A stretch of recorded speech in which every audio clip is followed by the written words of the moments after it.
Summer is finally here, and there's no better time to simplify your planning to soak up every moment. Here are 5 minimalist bullet journal spreads to help you capture the season with clarity, intention, and ease. The first spread I'm setting up is a seasonal bucket list spread. So instead of creating just one summer bucket list, I decided to zoom out and take a year-long approach. This is a 2-page spread split into 4 seasons, spring and summer on the left page, autumn and winter on the right. Each season gets its own column, so I have 2 columns per page. It's really simple and open. You can jot down big or small ideas for things you'd love to do in each season. And then on the right of each season's list, I've left a small column. You can use this however works best for you. You could check off items as you go, but you could also use this as a kind of mini index. So if you journal about a memory or plan something out on another page in your journal, you can jot down that page number right here. It helps connect the dots across your journal and turns the spread into a kind of anchor point. The version I'm showing you here is really bare bones and intentionally so. I want you to see the layout clearly and feel free to make it your own.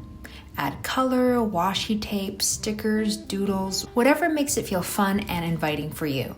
This spread is such a lovely way to hold space for joy and intention across the year. It gives you a reason to pause each season and ask, what would make this time feel full and meaningful? Next up is my travel planner spread. At the top of the spread, write down the place you're visiting. In this example, I've used Vancouver. You can hand letter it, keep it minimal, decorate around it, whatever fits your vibe. On this left page, I set it up like a dashboard of trip details. At the top, I've got a section for flight information, things like your departure and arrival times, flight numbers, airline, frequent flyer number if you have one. It's helpful to have all of this in one place, especially if you're offline or you just want to take a quick glance. Below that, I've got accommodation info. This is check-in and check-out times, the address, phone number, or any important codes or contacts. Then there's a section for your budget, broken down by category. I've included flights, food and drink, groceries, commute, spending money, and souvenirs. And I've also made 2 columns, one for your budgeted amount and one for what you actually spent. It's not about being rigid. It's just helpful to track where things went, especially if you're trying to be more mindful with travel spending. On to the right page. So here I've set it up as a packing checklist. How you break it down is totally up to you. I just made 4 simple sections. We've got clothing, toiletries, carry-on items, and miscellaneous. You could add tech gear, baby stuff, hiking gear, whatever fits your trip. And then at the bottom third of the page, I've saved space for places to visit. I split this into categories. We've got restaurants, cafes, sites, or experiences to check out. But this part is also super customizable. If you're into local shops, bookstores, art galleries, hiking trails, whatever your travel style is, you can make space for it here. I love this spread because it lets you feel prepared without feeling overwhelmed. You can capture all the important details in one view, and it also gives you a little travel excitement every time you open your journal.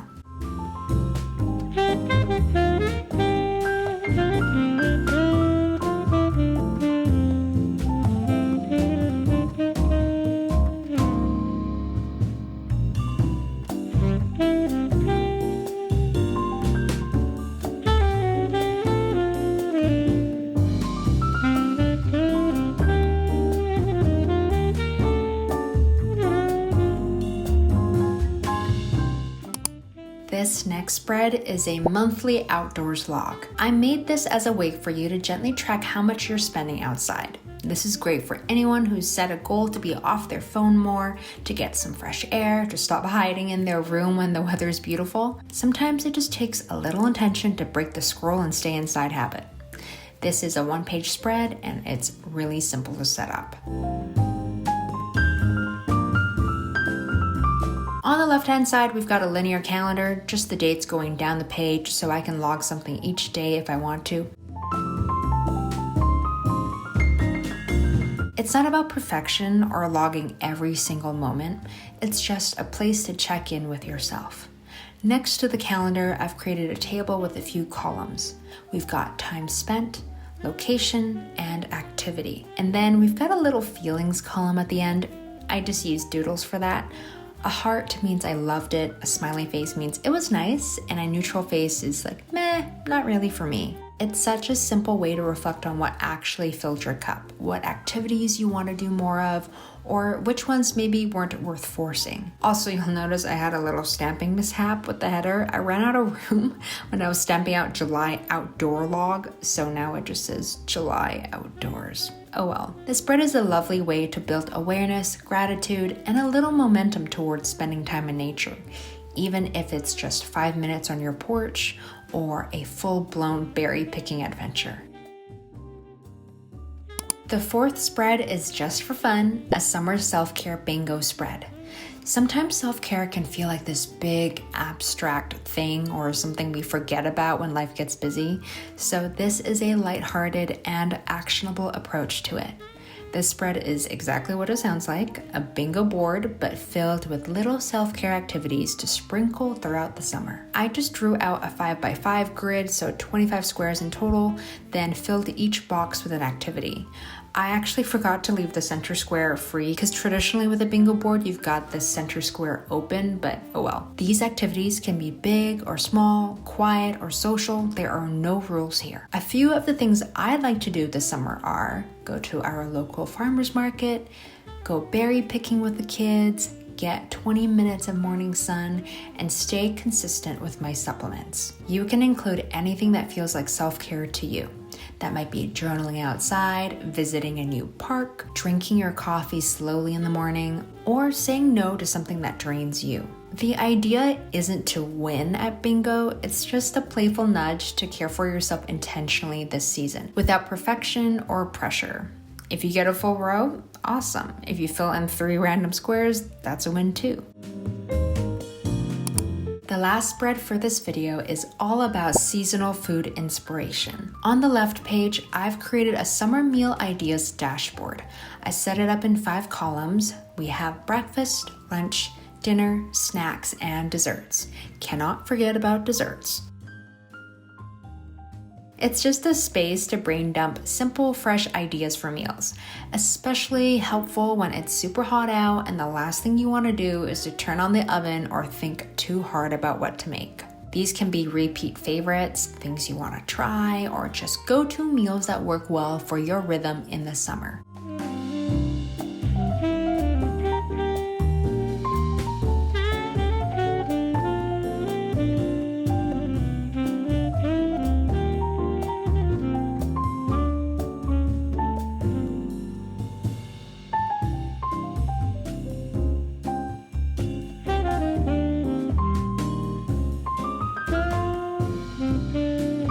Then on the right page, I made a seasonal harvest tracker.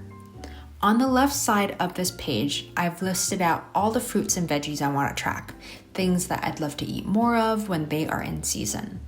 On the right side, I created a column of all the months of the year, starting from March and going through till February, so it reflects the full seasonal cycle starting in spring. Then I just draw little bullets across from each food item, lining them up with the months when the produce is typically in season. It's a great visual to quickly see what's fresh and local at any given time. This can help you eat more intuitively and seasonally, support local growers, and honestly, it's better for the budget as well. When produce is in season, it's often cheaper and tastes way better. This whole spread is just a gentle way to reconnect with the rhythm of food and the seasons. And that is a wrap. 5 easy and minimalist bullet journal spreads to help you enjoy your summer a little more. Please try a few out, see what sticks, and don't forget to drop your favorite spread in the comments below.